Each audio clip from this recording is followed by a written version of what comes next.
Yo, que tantos hombres he sido, no he sido nunca aquel en cuyo abrazo desfallecía Matilde Urbach. Poema para Matilde, Juan José Gómez Cadenas. O sea que eres de Argentina. Ya me parecía a mí que tenías un acento curioso. Y argentino universal además, tan joven y todo lo que has viajado. ¿Y hasta hace poco vivías en Ginebra? No, hombre, ¿qué va? Yo en Ginebra no he estado nunca. En realidad yo no he estado en casi ninguna parte. Soy uno de esos tipos sin curiosidad a los que viajar les trae sin cuidado. He salido de mi barrio como aquel que dice solo una vez y fue a la fuerza. No sería más viejo que tú cuando me tuve que marchar a Barcelona, donde malviví muchos años. Pero hablábamos de ti, así que lo tuyo es la literatura. ¿Y dices que acabas de publicar un poema al mar? Sí, hombre, claro que conozco la revista Grecia. ¿Cómo no la voy a conocer? Precisamente yo tengo una librería. Librería Renacimiento se llama, aunque en el barrio todavía la conoce todo el mundo como la librería del ciego. Le viene del apodo de Matías, mi suegro, que fue el propietario hasta que murió, ya hace algunos años. No, ¿qué va? No era ciego, solo muy miope. Es que a los andaluces nos gusta exagerar. Yo aprendí el oficio de él. Pero ya estamos otra vez. Si me dejas hablar no tengo freno. ¿No tienes por ahí tu poema? ¿Sí? Pues claro que me encantaría que lo leyeras. Adelante, no seas tímido. ¿Qué me parece? Muy bien, muy bien. Tienes más imaginería que una procesión de Semana Santa. Qué bonito todo eso de la copa de estrellas y las oriflamas de faroles. Ahora, que si me permites la sinceridad, te diré que me parece que se te nota en los versos que el mar y tú no sois tan íntimos como dices. ¿Sabes? Mientras leías estaba acordándome yo del mar. Allá en Barcelona se puede decir que no hice otra cosa que trabajar como una bestia. Estaba pluriempleado, por las mañanas corregía pruebas para la editorial Boix y por las tardes trabajaba de dependiente en la librería Alfau, la más grande de la ciudad. Así que los días de la semana se pasaban sin sentir, menos los domingos que se me hacían interminables. Y es que no tenía más compañía que mis libros, las cartas de Matilde y mucha amargura. A veces, para distraerme, tomaba un tren de cercanías a alguno de los pueblos vecinos. Una de aquellas veces acabé en Salou, que tiene unas playas enormes y aquel día lo pasé entero frente al mar. No hice otra cosa que pasear, mojarme los pies y echar lagrimones. Pero cuando volví a mi semisótano de la calle Muntaner, me sentía menos solo y un poco menos desgraciado. Regresé al domingo siguiente y al siguiente y al otro, así durante 20 años. Y mira, en todo aquel tiempo nunca acerté a descubrir en el mar imágenes rojas y lumínicas, ni tulés ebrias de luz y lepra, ni ninguna de todas esas cosas tan bonitas que escribes. Lo veía cambiar de color, eso sí. Cuando llegaba a Salou, a eso de las 7 era de un azul muy oscuro, casi gris, y conforme avanzaba la mañana se iba volviendo esmeralda, y después azul otra vez, al avanzar la tarde. Cambiaba de color y cambiaba de humor también. Muy temprano solía estar tranquilo y volvía a adormilarse con el crepúsculo, pero durante el día se agitaba sin cesar como si quisiera decirme algo. La playa solía llenarse de gaviotas que parecían ángeles en el aire y diablejos sucios cuando iban saltando por la arena, buscando desperdicios para alimentarse. Yo me sentaba en las dunas o paseaba playa arriba y playa abajo. Tomé la costumbre de contarle mis penas. Me dio por pensar que me entendía, ya ves, aunque lo único que me contestaba a todo era el pum, tata, pum de las olas. Ni siquiera el día que nos despedimos cambió de conversación. Había llegado, por fin, la carta de Matilde que yo había esperado por 4 lustros, pidiéndome que regresara.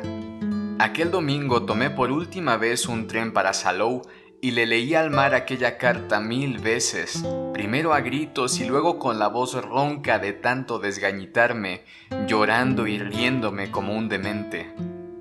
¿Y sabes qué me contestaba? ¡Pum, tata, pum!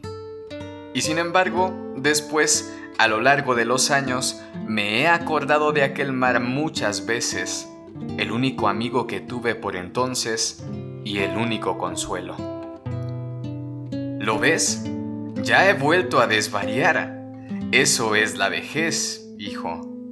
En lugar de hacernos más sabios, con la edad se nos reblandecen los sesos. ¿De verdad que no estás molesto conmigo? Me das una alegría. Los poetas jóvenes se amoscan enseguida cuando no les aplauden los versos, y yo soy muy criticón. Lo que quería decirte es que a mí me parece que un poema, un auténtico poema, es una cosa que tarda tiempo en gestarse.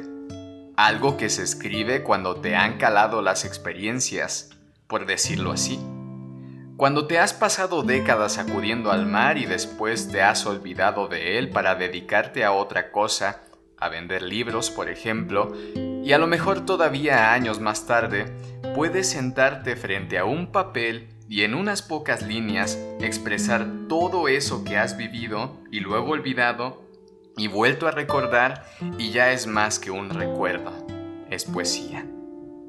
No sé, esa poesía a la que yo me refiero sería como un brandy viejo, mientras que los versos que tú escribes son como los finos de esta tierra, que se te suben a la cabeza sin sentir y te alegran la mañana. Si acaso les falta algo, son esos 20 años que todo brandy que se precie tiene que dormir en la barrica, ¿no te parece? Que si me puedes hacer una pregunta personal, faltaría más, hombre. A ver, curro, pon otras 2 manzanillas. Vinos como estos no tendréis en Ginebra, ¿verdad? Venga, a tu salud. Tú dirás, ¿que por qué me fui a Barcelona? ¿Y quién es Matilde?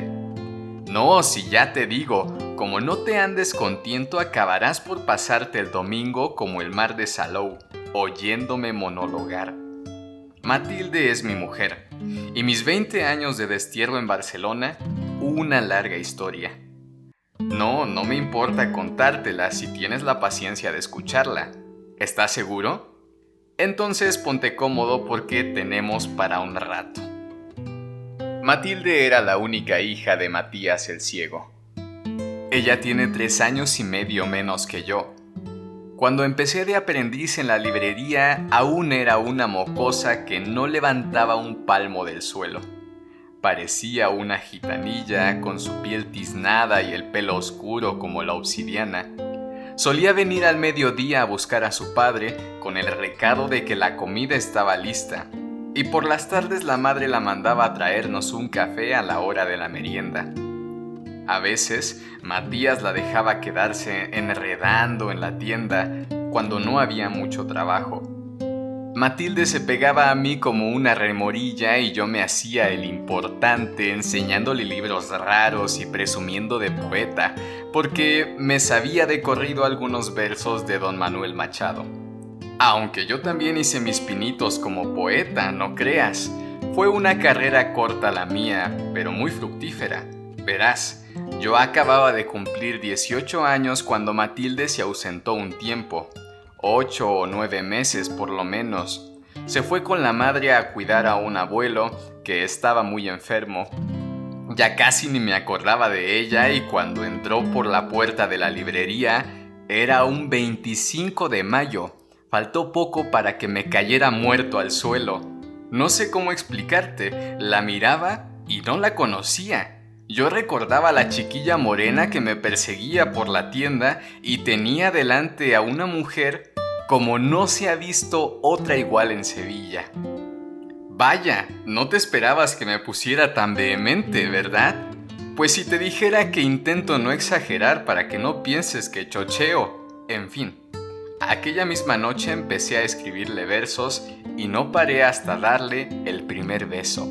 Eso sí, después no perseveré. Era primavera en Sevilla. El aire olía a jazmines y yo me desvelaba cada noche pensando en sus ojos, en sus labios, en aquel cuerpo suyo como una espiga. Perdí el apetito y tenía calentura y los pies no me tocaban el suelo, pero cada vez que intentaba traducir sentimientos a palabras, solo acertaba a escribir simplezas. Así que lo dejé sin remordimientos. Mira, yo creo que deberías venirte a comer a casa y seguimos la conversación allí. Es decir, si todavía te queda paciencia. Aunque te advierto que los guisos de Matilde merecen aguantarme la charla. Pues claro que lo digo en serio. Además, estoy seguro de que a mi mujer le va a encantar tu poema. ¿Qué? ¿Te decides? ¡Estupendo! Déjame, ya pago yo. Insisto, hombre, ya invitarás tú cuando ganes algún premio, que seguro que lo ganas. No, hijos no hemos tenido, por desgracia. Matilde no puede. ¿De veras quieres que siga con esta historia? Bueno, hombre, de acuerdo. A condición de que nos tomemos otro fino antes de llegar a casa, porque de estas cosas prefiero no hablar delante de ella. ¿Por dónde iba? Nos hicimos novios. Matías me quería como un hijo y nos dio su bendición desde el principio. Lo malo es que nos veníamos venir uno de esos noviazgos eternos, a la andaluza. Nosotros, a los 2 años ya no podíamos más. Matilde y yo, ¿ya me entiendes? Nos quemábamos con solo mirarnos. Así que al final me armé de valor y hablé con Matías. Él empezó con lo de siempre, que éramos muy críos, que había que labrarse un porvenir, pero cuando me puse terco acabó por confesarme que el negocio no iba bien. Tú no conocerás mucho España, me imagino, pero aquí nadie gasta en libros. En este país la gente compra libros para presumir, no para leérselos y por desgracia, dan poco margen de beneficio y en aquellos años menos, así que Matías se las veía y se las deseaba para seguir tirando. Debía dinero. Unos años atrás había pedido un préstamo para hacer reformas en la librería. El pobre había sido muy optimista o no había entendido que los intereses eran abusivos o las dos cosas. Y claro, en estas condiciones no quería ni oír hablar de boda. Al final pasó lo inevitable. Murió aquel abuelo que Matilde había estado cuidando tantos meses y sus padres tuvieron que ausentarse y con las prisas no se acabaron de dar cuenta de que nos dejaban solos. No te voy a contar lo que fueron aquellas 3 noches, pero te aseguro que me pondría delante de un toro por recuperar una sola de ellas. El caso es que ella se quedó embarazada y, aparte del disgusto que le supuso a los viejos, nosotros nos las prometíamos tan felices, porque la única salida decente pasaba por la vicaría. Y ese sería el final de mi historia, imagino, de no haber cruzado la desgracia a Juan Urbano en nuestro camino.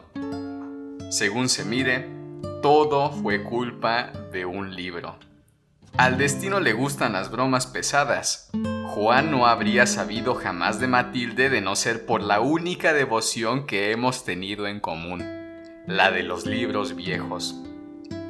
Pero déjame que te cuente, la familia Urbano es una de las más pudientes de Andalucía. El padre de Juan vino de Alemania, dicen que era judío, su apellido era Urbuch o Urbach, o algo por el estilo. Pero al poco de llegar lo cambió para que sonara a cristiano. Abrió una tienda de antigüedades que, según afirman las malas lenguas, no era más que una tapadera para encubrir un negocio de usura.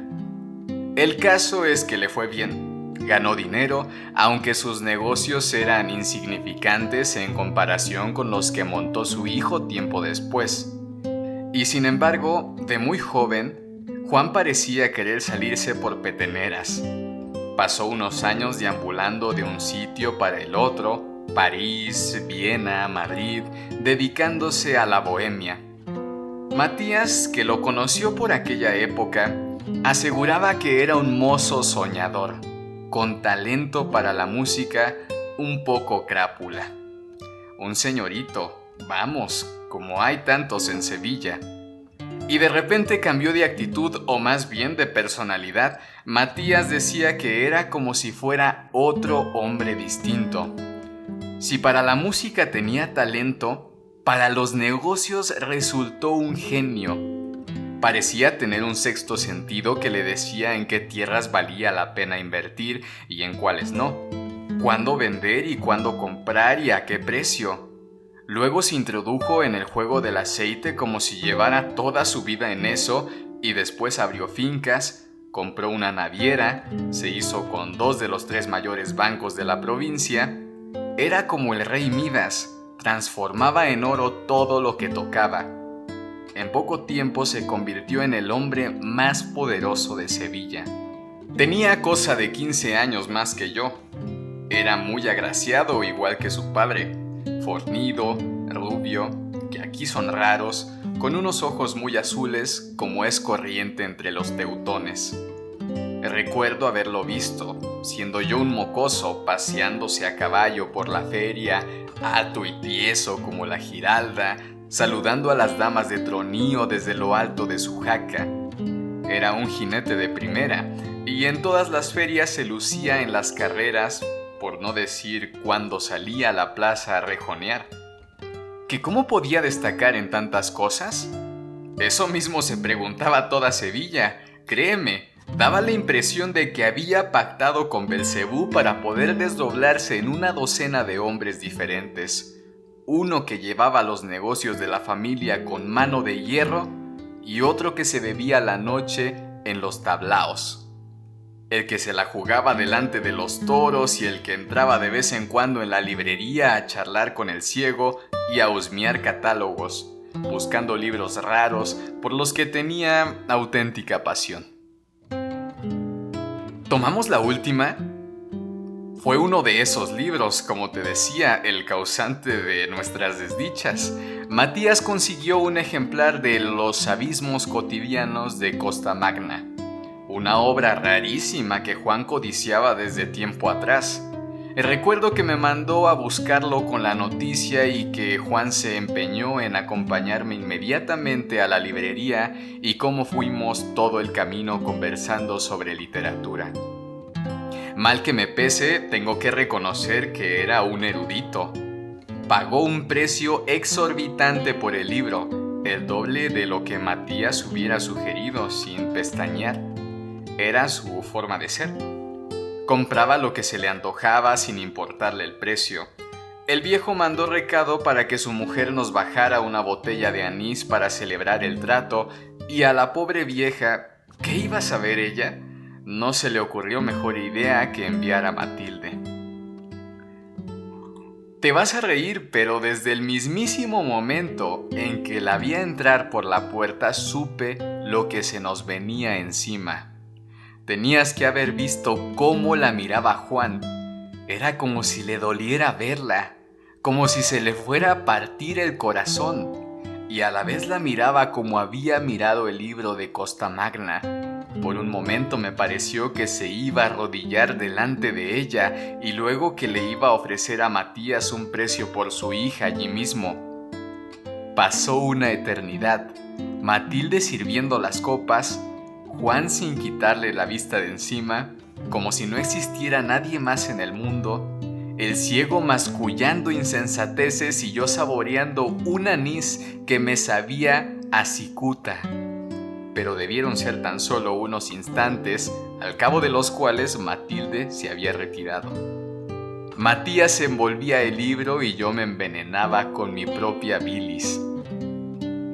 Aquella mañana empezó nuestro calvario. No fue solo el mío y el de Matilde y mis pobres suegros.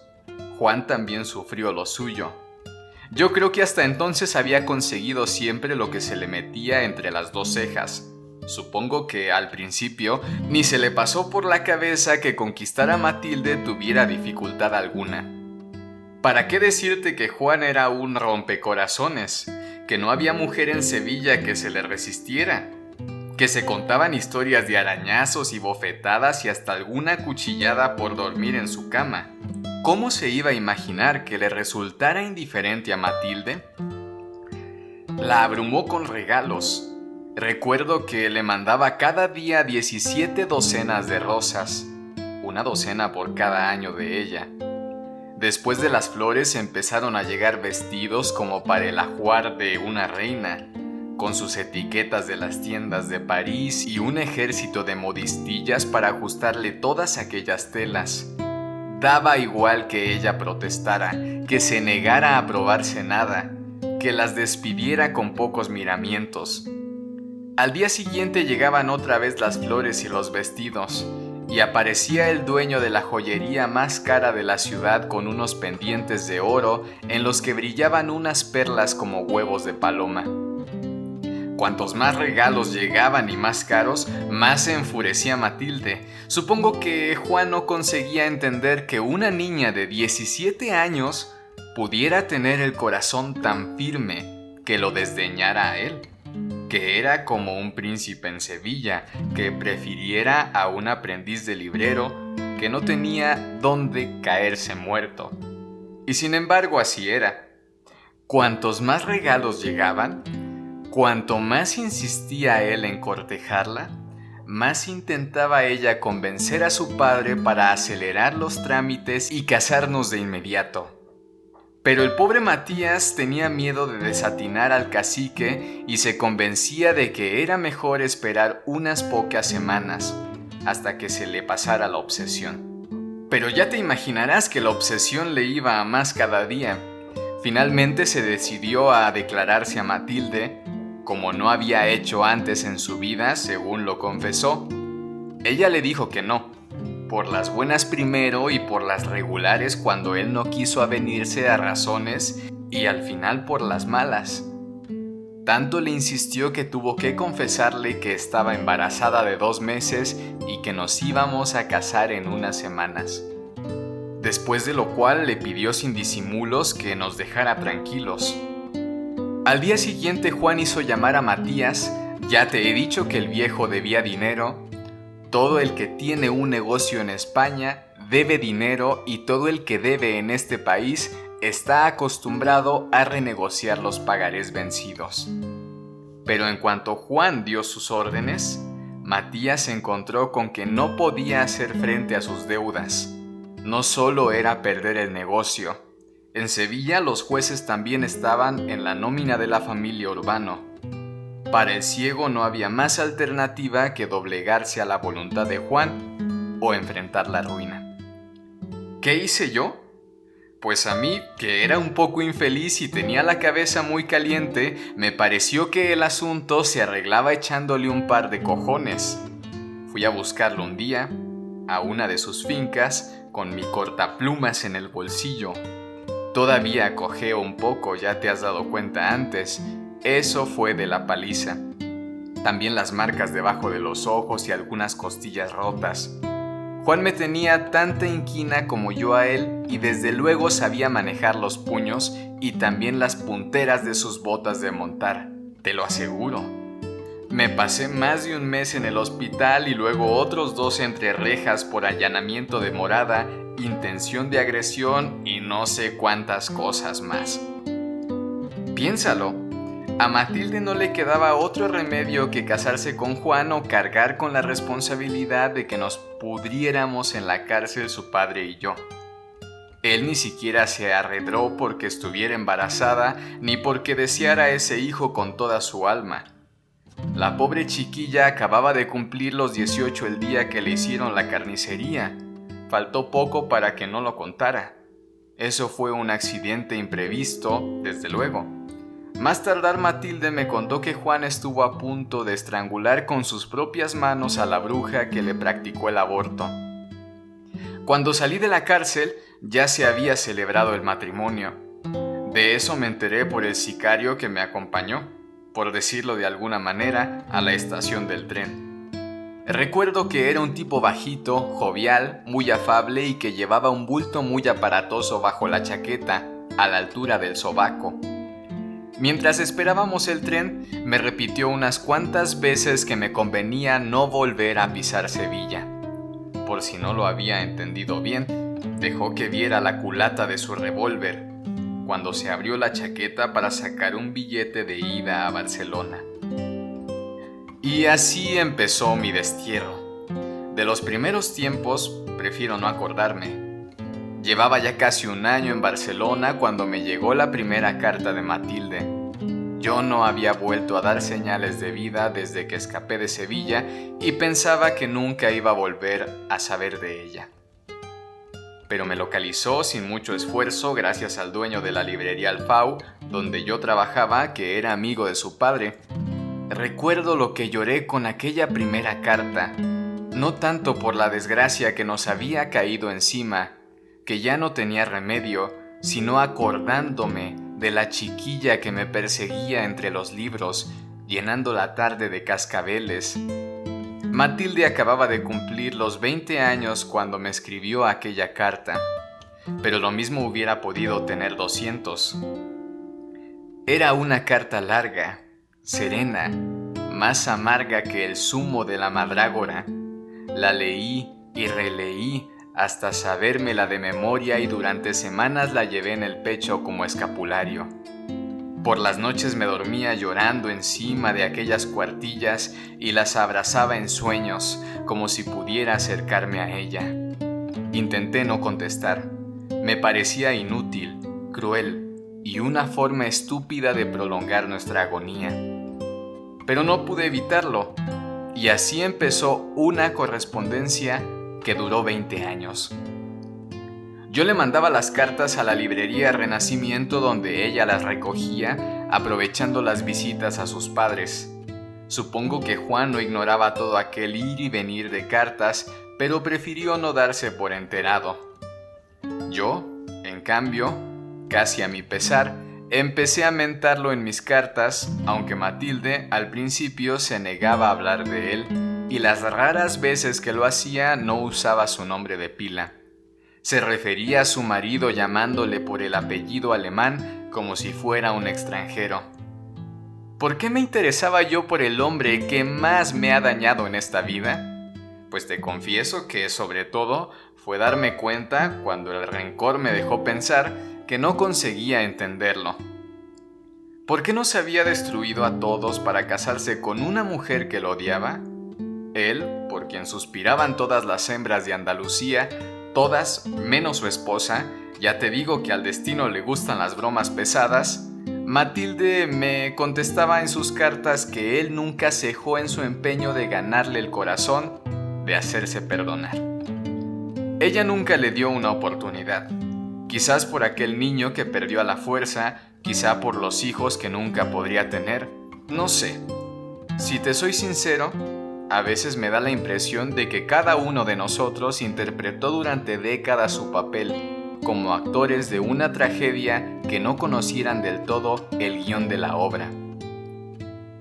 A menudo me he preguntado por qué no intenté rehacer mi vida en Barcelona.